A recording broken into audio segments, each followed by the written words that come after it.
To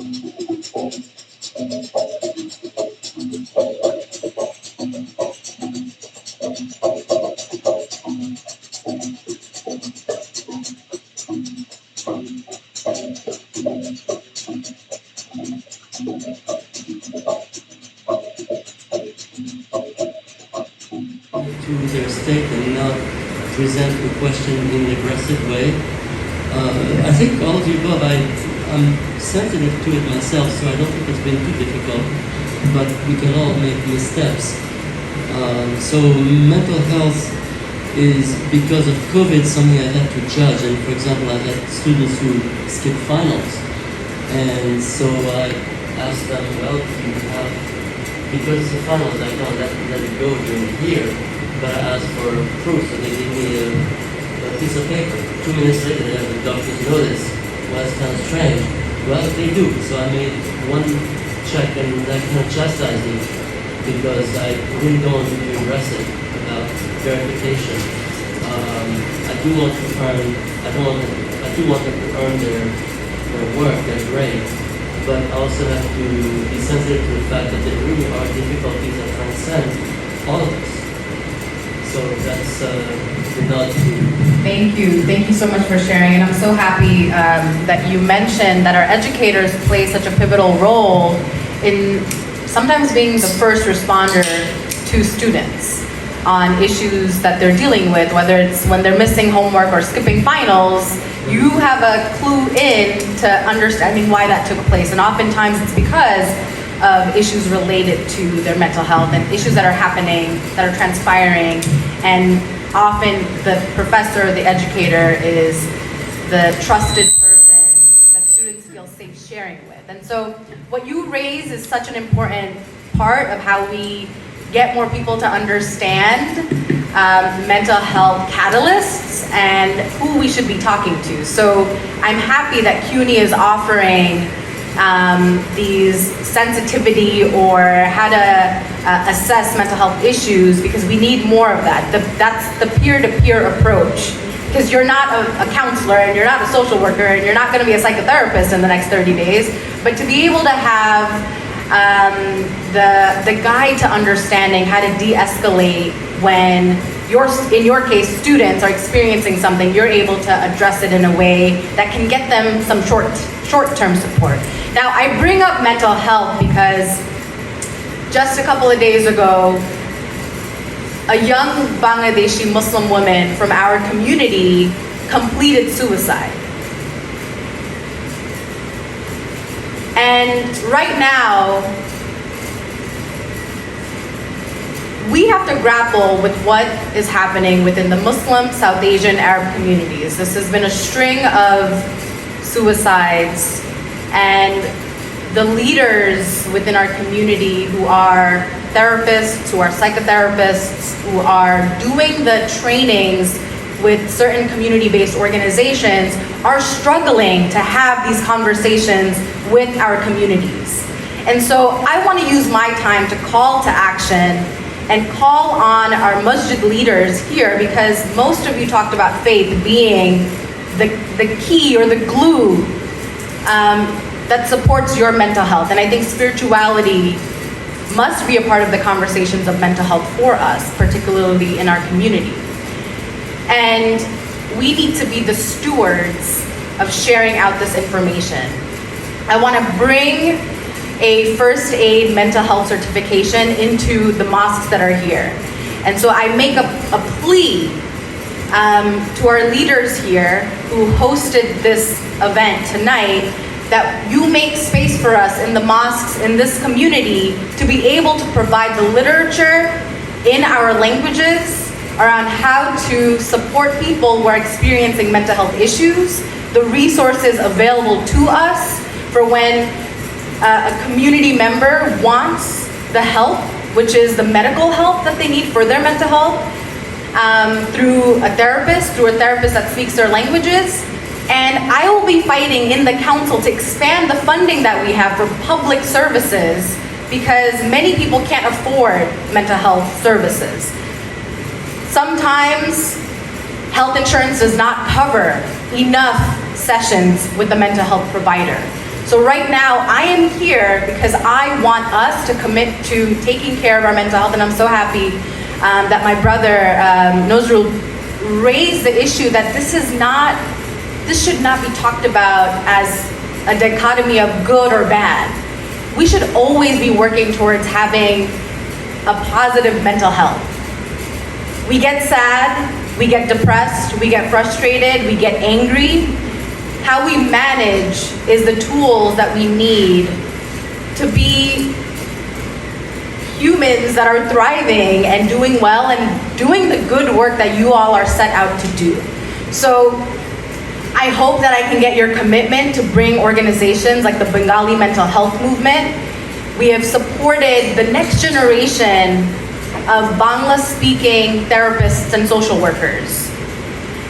I also want you to commit to making sure that the schools that your kids attend assess whether they have adequate number of social workers and counselors. I know in CUNY, I'm a former CUNY student, I went to Brooklyn College, and there was never enough counselors, and schools continue to be the place where that we have adequate support, or where we should have the support available to students. The ratio of mental and medical care providers should meet the needs of how many students there are in a school, whether that's our elementary schools, all the way up to our CUNY colleges and all colleges.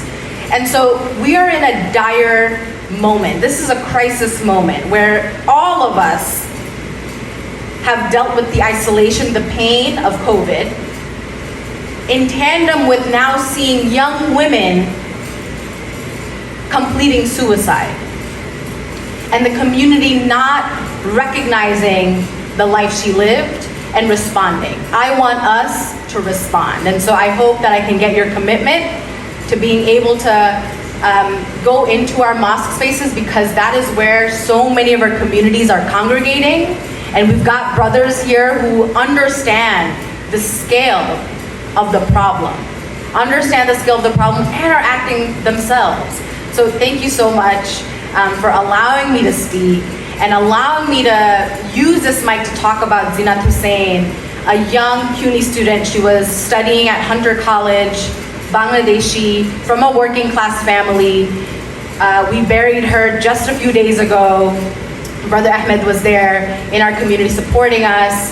And of course, I want to continue to stay engaged because there's so many issues that we've got to talk about. And so because I had the mic for the short amount of time, I wanted to lift up her life and just the urgency around protecting our mental health and that of our neighbors. Thank you so much.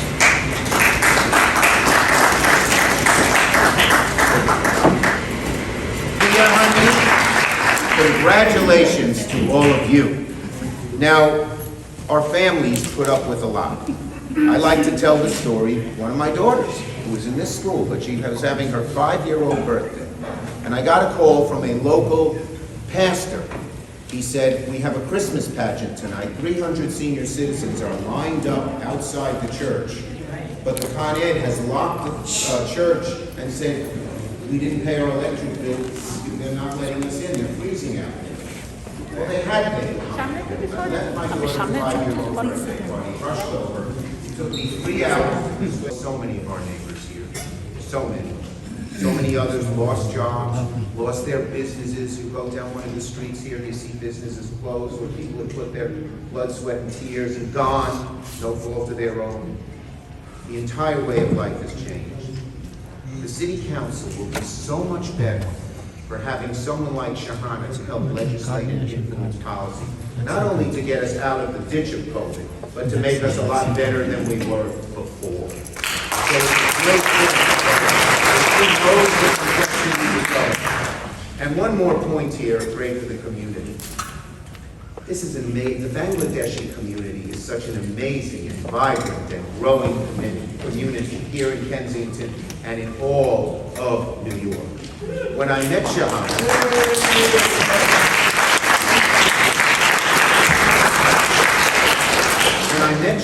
I could tell that was one of the things top on her mind. She's the first true representative of this community in Kensington, where she was raised, but also citywide. And she's been a strong advocate of that community. Shahana and I worked together to confront the taxi medallion debt crisis. Our poor taxi.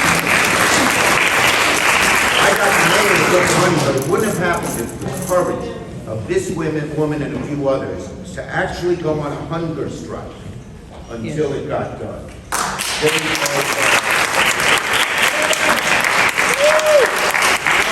was just with them the other day, are doing okay. They still have to struggle to pay that monthly payment, but at least their houses aren't being foreclosed and all of that, and it's because of her great work. And then when I called Shahana up, because I was proud to tell her, she was about the first call I made, that I nominated the first Bangladeshi American nominated to the federal bench, the great Nusrat Chowdhury, who was head of the ACLU. It was just great.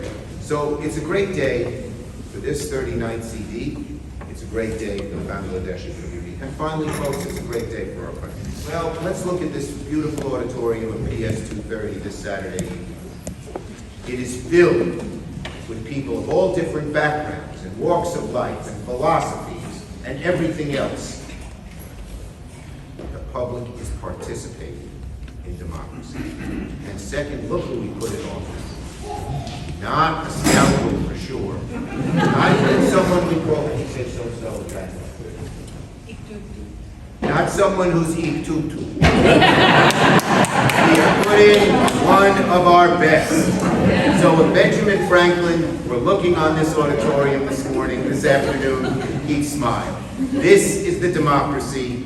You, Shahana, are the democracy they wanted. So God bless Shahana, God bless her family, God bless this community, and God bless the space for women of all different backgrounds. If only one purpose, that is to encourage them to do something the world tell them not to do. The needs of the constituents in the 39th, the diagnosis was that the hardware had worn off, and I needed a new one as soon as possible to avoid dislocation. And so I had my left hip replaced on February 23rd, and so I celebrate today also the 2-month mark of a new hip. And through the last 2 months, I've gotten to see my brilliant team, and I want to shout them out again: Nora, Hannah, Alex, Mia, Moose, Faiza, and Michael. I've gotten to see them demonstrate feminist leadership and disability justice and caring for me and our constituents. And at that point, they hadn't even known me that much. We hadn't even had our first in-person gathering yet. We had been doing the work over Zoom. So I'm just grateful by the way in which my team showed up, not just for our constituents, but for me and my health. Over the last 4 months, we've been carrying out the vision set forth on the campaign trail. And I want to speak about some of them, but we've been doing a lot of work if you've been following us on the socials. So Senator Schumer brought this up. We want a city-backed guarantee for taxi workers. But after winning a city-backed guarantee for our city's taxi workers to pay off their medallion debt and achieve a dignified retirement, we learned that a Minnesota-based lender was refusing to comply. So Senator Schumer, Assembly members Imran Mamdani, and others, we got to work, and we brought this lender into the relief program. That is a huge win, and we're gonna stay alert in making sure that these lenders continue to participate in supporting our city's taxi workers.